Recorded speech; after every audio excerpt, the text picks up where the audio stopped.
Depuis de nombreuses années, Mecool fait son petit bonhomme de chemin dans le monde des box TV en proposant régulièrement de nouveaux modèles où il concurrence des entreprises importantes telles qu'Amazon, Google et Xiaomi. C'est même devenu un des acteurs les plus prolifiques de ce secteur. Au départ, ils étaient surtout connus pour leur intégration piratée de Netflix sur leur modèle de box TV. Certaines personnes doivent s'en souvenir, vous avez peut-être encore un de ces anciens modèles. Puis, au fil du temps, ils ont intégré une véritable certification Google et même une certif Netflix sur quelques modèles. Hello tout le monde, c'est Joe. Aujourd'hui, je vais vous dire ce que j'ai pensé de la Mecool KM7 Plus, une box sous Google TV, certifiée par Netflix et Google. Si vous débarquez sur la chaîne, n'hésitez pas à vous abonner. Et si cette vidéo vous intéresse, restez connectés.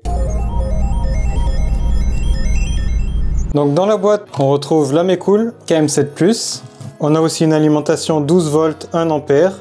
12 watts, un câble HDMI high speed, une télécommande Bluetooth infrarouge. C'est la télécommande de base de nombreuses box avec Google TV. Donc c'est une télécommande classique. On a le rond pour la navigation, le bouton au centre pour valider, les raccourcis vers YouTube, Netflix, Prime Video, Disney+, un bouton qui permet d'accéder à l'application TV et un bouton par exemple qui permet d'accéder aux paramètres. Ce bouton en haut, ça fonctionne avec l'infrarouge, ça va permettre de changer le port HDMI par exemple de la télé. Le format de la box est classique, elle est carrée avec les angles légèrement arrondis, elle est blanche et noire, on voit l'inscription Mecool en bas. Devant on a l'inscription HDMI, on a 3 LED. Sur le côté gauche on a 2 ports USB 2.0, un lecteur de carte micro SD. Au dos tout à gauche on a un port audio optique, on a un port AV, un port HDMI 2.1, un port Ethernet 100 mégas et le port pour l'alimentation. Dessous on a 4 patins pour l'adhérence et on a pas mal de trous pour les aérations pour refroidir l'appareil. C'est en plastique, ce n'est pas en aluminium. Et enfin on a le guide utilisateur. Cette Mecool KM7 Plus tourne sous Android TV 11 avec interface Google TV. L'interface ressemble fortement à l'interface Android TV classique, mais elle est encore plus axée sur les recommandations de contenu. On retrouve des onglets totalement dédiés aux films seuls, aux séries et aux applications. Après, on aime ou on n'aime pas les recommandations de contenu. Personnellement, je l'avais déjà dit, mais c'est pas trop ma tasse de thé pour les films et les séries. Je préfère nettement ça pour les recherches YouTube, pour rechercher des vidéos qui m'intéressent. Par contre, si vous savez jamais ce que vous allez regarder comme série, comme film, que vous aimez bien rechercher, vous devez kiffer cette interface. Elle vous présente des contenus adaptés selon vos goûts. Par contre, sur l'interface, on ne retrouvera toujours pas les contenus issus de Netflix. Donc, il faudra aller directement dans l'application Netflix. Netflix ne veut toujours pas avoir ces contenus au milieu des autres. Google oblige, nous avons de la publicité. Donc, nous avons une grosse publicité sur la page d'accueil tout en haut. C'est la plupart du temps une publicité pour un film ou une série provenant d'une application de SVOD, Disney+, Prime Video, etc.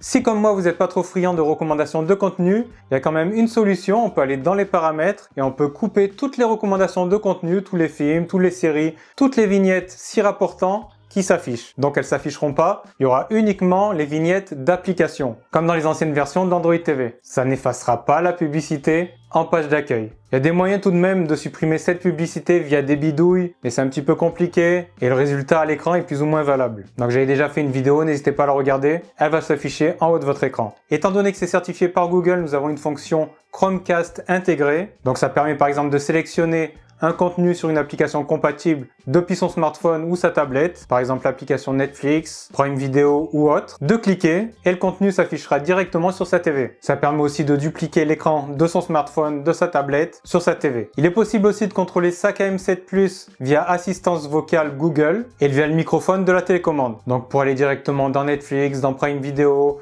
sur une vidéo YouTube, sur une chaîne YouTube, c'est possible avec la télécommande et le contrôle vocal. Rien de nouveau sur Android TV. Au niveau des paramètres, la disposition elle a changé sur Google TV par rapport à du Android TV classique. On retrouve en gros quand même les mêmes options, mais positionnées différemment. Les options de contrôle vidéo, contrôle audio, etc.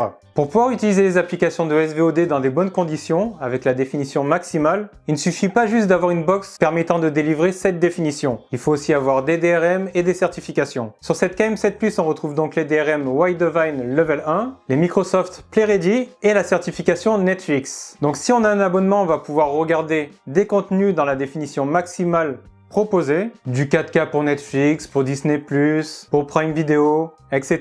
Et du Full HD par exemple sur Molotov TV. Il est possible d'installer des applications de playlist IPTV. Celles-ci auront une vitesse de zapping correcte, pas spécialement rapide, pas lente non plus, juste correcte. Ça pourra tout de même paraître lent pour certains qui sont habitués à plus rapide. Il existe des tas de solutions sur Box TV pour regarder des chaînes de TV gratuitement et légalement. J'avais déjà fait des tutoriels, il y en a un qui va s'afficher en haut de votre écran. N'hésitez pas à jeter un coup d'œil.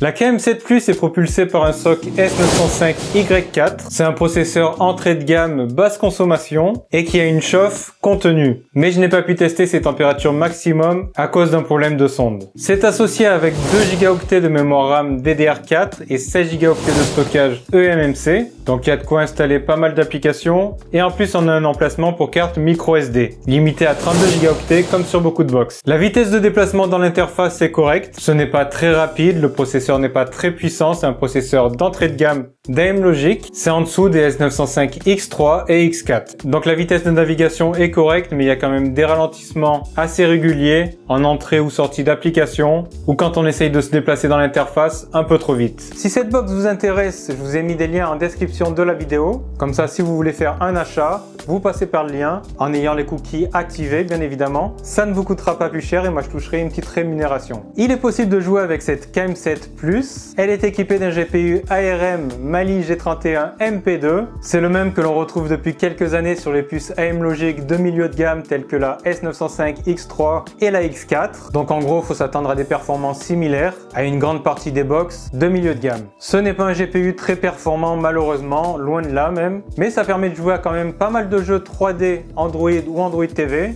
avec des réglages bas, c'est-à-dire des graphismes pas très fins et peu détaillés. Par contre, les jeux les plus gourmands et les plus récents ne pourront pas tourner ou tourneront très mal. Donc ne vous attendez pas à jouer à PUBG, à Genshin Impact ou autre, c'est pas fait pour. Un petit mot sur le rétro gaming, je sais que ça intéresse de plus en plus de personnes. Il est possible de jouer sans véritablement de problème aux anciennes consoles de jeux 2D, Super Nintendo, Mega Drive, etc. Ça posera pas de problème. On peut même ajouter la PlayStation dans les consoles qui poseront pas trop de problèmes. Mais on peut aussi jouer à des consoles un peu plus performantes et récentes, des consoles 3D, ce que j'appelle la N64, la Dreamcast ou la PSP. Bien évidemment, il y a aussi d'autres consoles. Dans ce cas-là, on pourra jouer qu'à une partie des jeux. Les jeux les plus gourmands, les plus difficilement émulables de ces appareils ne seront pas jouables ou dans des très mauvaises conditions. Si votre kiff c'est de vous faire une petite console pour jouer exclusivement à la Dreamcast ou à la PSP, c'est pas trop l'appareil adapté. Même si on pourra jouer à pas mal de jeux tout de même, surtout les jeux 2D et 3D moins gourmands. Sur Android TV, l'application GeForce Now est disponible, elle est donc disponible sur KM7 Plus. Elle permet de jouer à des jeux PC en cloud gaming avec des graphismes très détaillés grâce aux puissants serveurs de Nvidia. Donc c'est pas la puissance de cet appareil qui va déterminer les graphismes, ça se passera tout du côté de Nvidia, qui permet d'avoir des graphismes très jolis et actuels au niveau 2023. Malheureusement sur cette KM7 Plus, je retrouve les mêmes problèmes que j'ai sur beaucoup de box TV, c'est-à-dire des freezes plus ou moins réguliers qui figent l'image et qui empêchent de jouer et qui nécessitent un redémarrage de l'application. Donc c'est vraiment pas top. Personnellement de mon côté, je peux vraiment pas jouer à GeForce Now dans ces conditions. Je précise que je suis en fibre, j'ai eu ce souci dans 2 logements différents, mais j'ai jamais eu ce problème sur Shield TV, sur box de marque Hughes et sur mon PC. Le VPU de cette KM7 Plus prend en charge les formats vidéo les plus populaires, le H.264, H.235, VP9 et le codec récent open source AV1, jusqu'à une définition en 4K 60 images par seconde. Pour étendre la dynamique de l'image, nous avons du HDR10, du HLG et du HDR10+. Il n'y a pas de Dolby Vision. J'ai réussi à lire la plupart de mes samples de test via Kodi en 1080p et en 4K, sauf 3 fichiers que je n'arrivais pas à lire. Par contre, ils sont lus parfaitement avec d'autres applications telles que VLC. En 8K, par contre, ça va dépendre. Il y a certains fichiers que j'ai réussi à lire et d'autres non. Par contre, la box lit en 8K, mais elle affiche en 4K maximum. Important. Concernant le HDR, donc nous avons plusieurs choix. Soit on le laisse en automatique. Dans ce cas, si on est sur du contenu SDR, il va pas s'activer. Si on est sur du contenu HDR, il va s'activer. Ou sinon, on passe ça en manuel et on l'active quand on en a besoin. Au choix. Sur cette KM7 Plus, on n'a pas d'ajustement automatique de la fréquence d'affichage à la vitesse du contenu qu'on est en train de lire. Donc soit on laisse tel quel, et dans ce cas, il y aura des micro-saccades que beaucoup de monde ne voit pas. Soit il faut l'adapter manuellement. Et dans ce cas, passer la box en 25 Hz quand on regarde du contenu en 25 images par seconde. Mais comme j'ai déjà dit, ces micro-saccades